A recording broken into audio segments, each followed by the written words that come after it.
printing over the tube ensure easily identification of samples.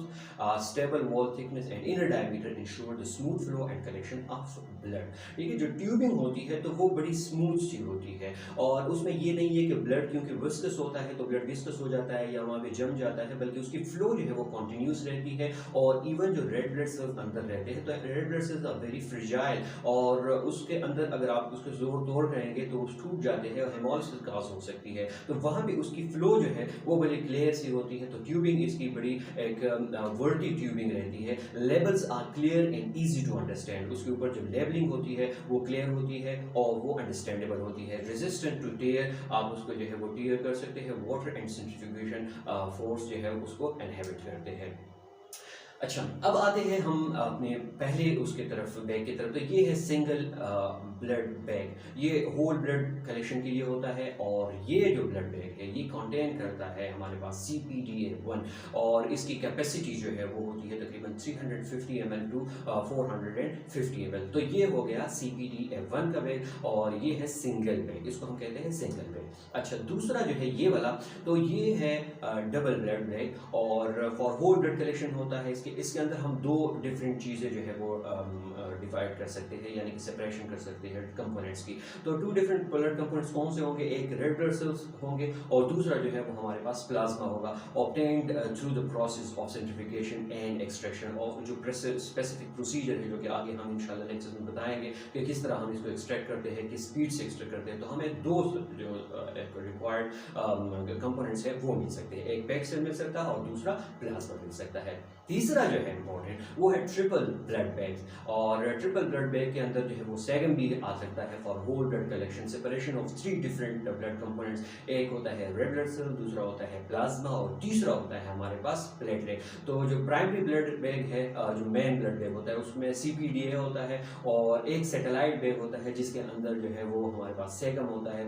जब हम इसको सेंट्रीफ्यूज कर लेते हैं और फिर कंपोनेंट्स को हम रिमूव करते हैं, यानी दूसरे ब्लड बैग में ट्रांसफ़र करते हैं, तो उस वक्त हम जो थर्ड सैटेलाइट बैग होता है उसे सेगम हम पैक सेल के अंदर डाल देते हैं। तो इसी तरह उसकी लाइफ स्पैन जो है वो 42 डेज तक बन जाती है, और एक ब्लड बैग जो है वो 42 डेज तक हम रख सकते हैं।